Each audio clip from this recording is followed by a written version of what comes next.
agaciro ikimana ivuze, ibona n'umukunzi we wabivuze.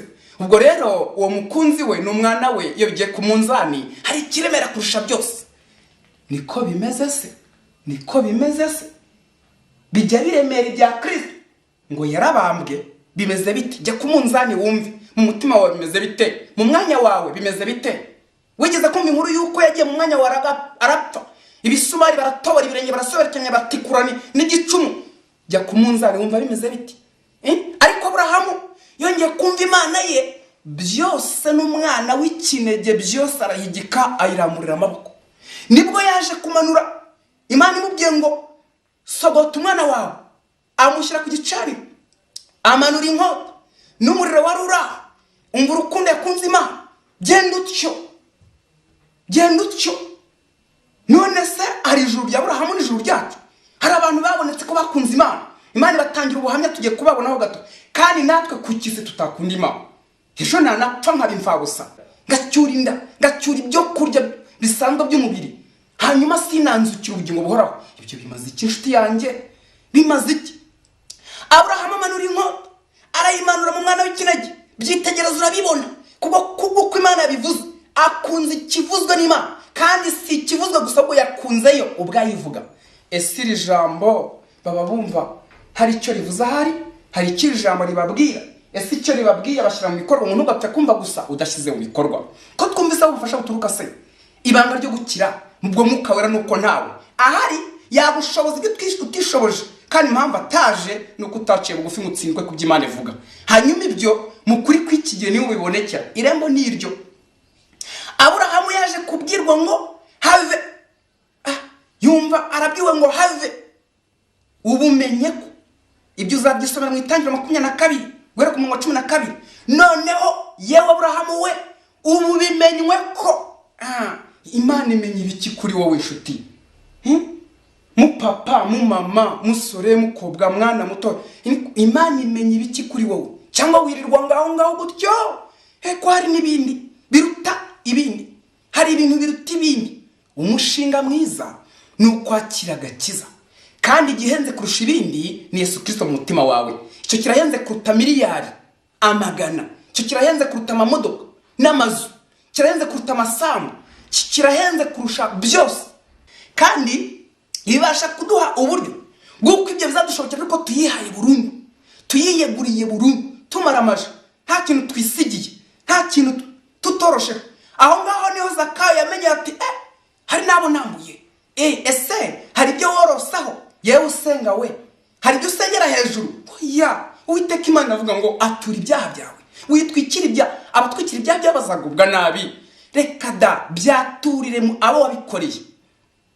Hanyuma ibyo utakoreye abantu byaturira Imana.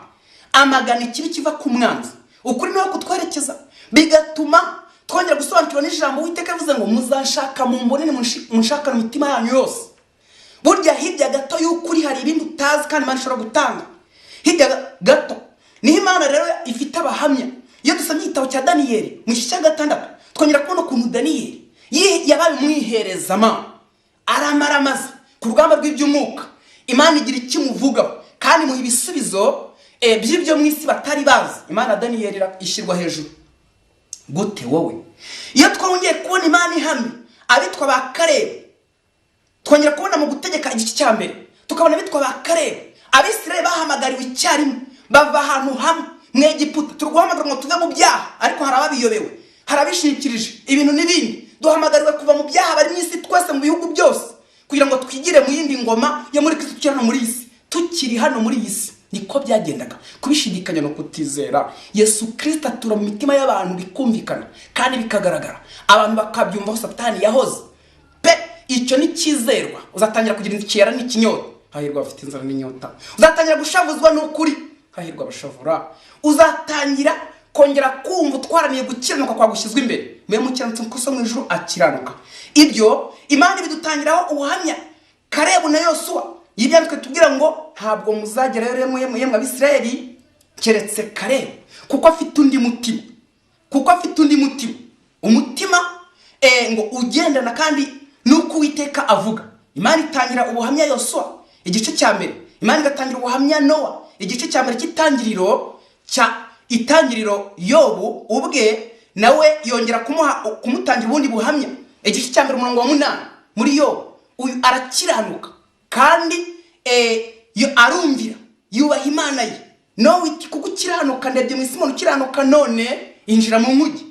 Abo ngabo ibyivugo byabo iminsi irarangiye kugira ngo ibyivugo byabo twumvise b'intwari muri Bibiliya dukuri turebe ibyo, kandi umwuka rumwe Imana yabo ari Imana yacu, ahubwo bya kumavi.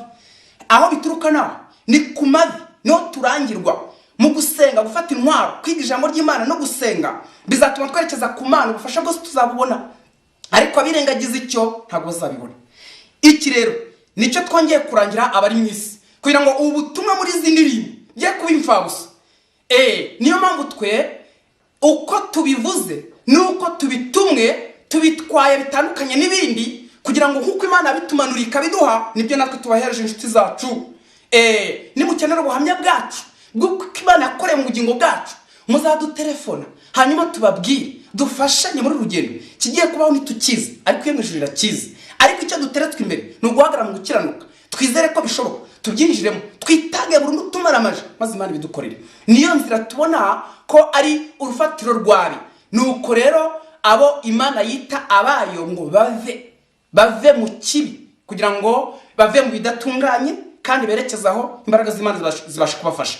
Iri jambo nirigufasha iminsi yawe yose, niryo Uwiteka avugiramo, maze umunambeho nkuko nawe ubwe abikwifuzaho, kugira ngo urupfu rwe rwongere kuba nk'urucuruzo kuri wowe, maze nawe ubyemere kandi bikunde. Hanyuma Imana ibiguheremo umugisha, agakiza kongera kuboneka ku mutima wawe.